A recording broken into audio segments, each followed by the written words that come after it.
തള്ളക്ക് വിളിക്കൂടാ.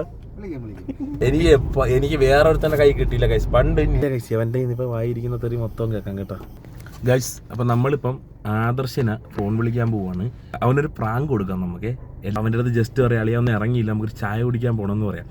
ഇവനെ വണ്ടി കയറ്റിയിട്ട് വണ്ടിക്കകത്ത് കയറിയിട്ട് പറഞ്ഞാൽ മതി നമ്മൾ ട്രിപ്പ് പോവുകയാണെന്ന്. അപ്പം നമുക്കിപ്പോൾ ആദർശിനെ വിളിക്കാം ഗൈസ്. കാരണം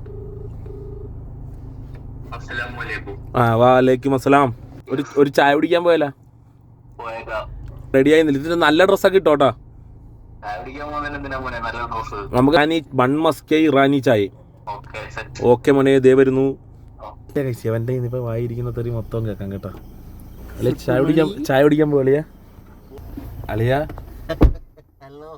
നമ്മളെവിടെ പോയെന്നറിയാവൂ? ചായ കുടിക്കാൻ. ചായ ഒന്നും കുടിക്കാൻ പോവില്ല.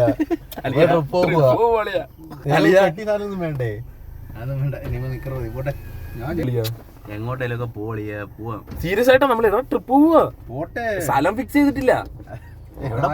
എങ്ങോട്ടേലൊക്കെ ഭൂമി ഉരുണ്ടതല്ലേ. അങ്ങനെ കൊട്ടാരക്കര അമ്പലത്തിൽ കയറി ഒരു തേങ്ങ അടിച്ച് ഞങ്ങളുടെ ട്രിപ്പ് ഇവിടെ ആരംഭിച്ച സുഹൃത്തുക്കളെ. ചായ കുടിക്കാൻ വന്നവൻ ഓൺ ഡ്രൈവിംഗ് സീറ്റ്.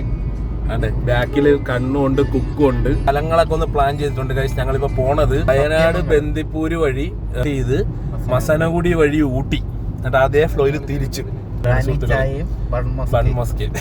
അതെ, ഇറാനി ചായയും ബൺമസ്കൻ തിന്നാൻ വന്നവനാ കൊല്ലത്തുനിന്ന്. എവിടെ പോകണേ ഇപ്പം? വയനാട്.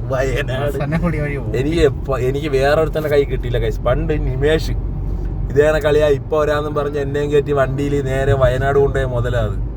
അപ്പം അവനെ കിട്ടിയില്ല, പകരം ബാക്കി എല്ലാത്തരം കിട്ടിയിട്ടുണ്ടല്ലേ.